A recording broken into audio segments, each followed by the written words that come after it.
국회에서는 정말 기후 문제 거의 얘기가 안 돼요. 토론도 뭐 간혹 있지만 크게 보도도 안 되고 이상하게 우리나라에는 이 기후위기가 그렇게 잘 다뤄지지 않는다. 그게 우리 어떤 기득권 정치 구조하고 아주 이해관계가 크게 대척점에 있기 때문에 그런 게 아닌가 하는 그런 생각을 해봅니다.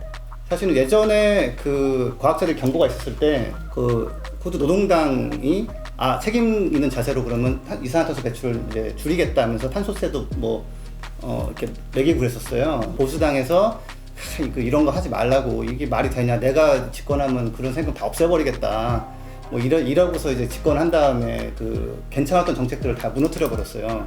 근데 이제 그때 나왔던 게 호주가 2020년 정도 되면은 온실가스 못 줄이면 굉장히 심한 산불이 날 것이다라고 한 거거든요. 그 전직 소방청장들이 총리랑 만나서 소방 장비를 좀 더 빌려오고 좀 강화하자고 얘기했는데 안 만나주더라고요. 왜냐면은 호주의 그 보수당은 기후변화라는 문제를 인정하지 않는 정당이거든요.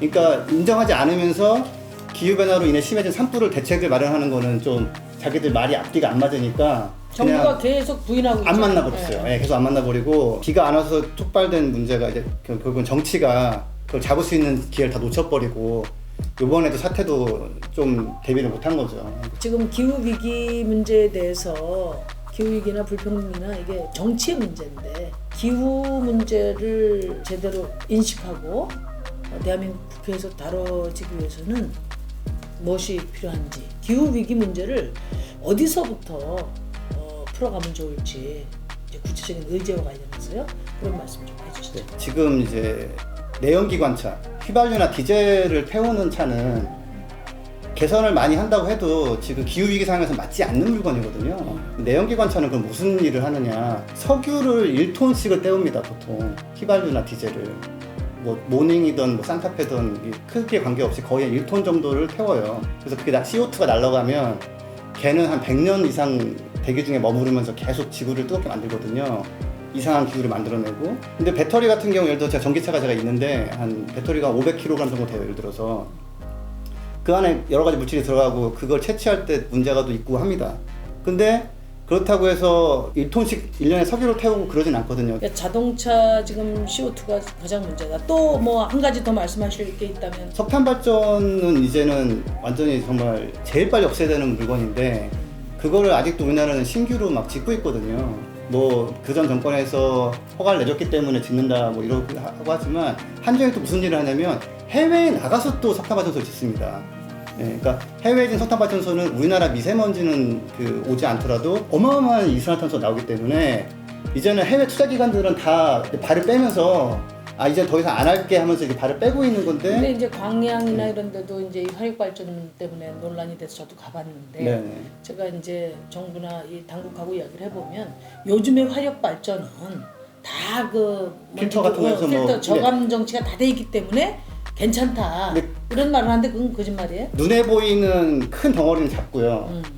그 작은 것들도 웬만큼 잡긴 하는데 사실은 아까 기후위기는 미세먼지하고는 좀 다른 문제거든요. 그렇죠. 이산화탄소가 문제인 거지. 미세먼지는 정말 삶을 좀 우울하게 만들기도 하고 콜록거리고 목 아프고 이러지만 그게 식량 생산을 한 30% 죽인다거나 바닷속에 있는 산호초를 90% 100% 죽여버린다거나 수천만 명의 난민이 발생해서 어디론가 가야 되는 상황을 만든다거나 그러진 않거든요. 지금 그린 뉴딜 준비하고 계시고 네. 그게 아직 다른 정당은 안 하고 있는 거라서 차별성이 있는 거는 정말 좋은데 동시에 기후 위기 대응에 있어서는 정당들이 차별성이 없이 이 공동의 위기라서 같이 갈 수 있게 잘 공조를 해주시면 좋겠고요. 2018년도 10월에 송도에서 IPCC 1.5도 특별보고서라고 해서 예전부터 목표로 삼았던 온도가 2도까지 올라가면 괜찮아. 근데 그게 넘어가면 정말 위험해라고 하다가 다시 한번 보니까 2도는 너무너무 위험하고 1.5도가 그나마 조금 피해가 적다. 근데 적다라는 게 뭐냐면 산호초는 한 90% 죽고요. 몇천만 명이 더 배고픔에 시달려야 되고 이런 거거든요. 근데 그게 나온 다음에 나름대로 이제 좀 충격파가 있었어요. 영국 쪽 의회 같은 거 보면은 긴급 토론회를 하는 거예요. 야, 이게 상황이 이렇게 안 좋은데 기후 위기가 이게 닥쳤다. 어떻게 할 거냐. 캐나다도 긴급 토론을 합니다. 충격적인 보고서가 나오니까 이거 어떻게 할 거냐면서 하고, 그 다음에 나온 게 이제 기후 위기 선언을 일단 하고. 근데 우리나라 정치권은 그때 너무너무 조용한 거죠. 인천 송도에서 발표가 됐는데 그 진원지는 너무 조용하고 해외에서는 반응이 있는 걸 보면서 이번에 총선에서는 좀 뽑히시는 분들은 이제라도 그런 거에서 토론 한번 한다거나 아니면은 이제 그런 보고서나 뭐 나왔을 때 좀 대응하는 정치인 분들이 구성이 된다면 너무 좀 좋을 것 같습니다.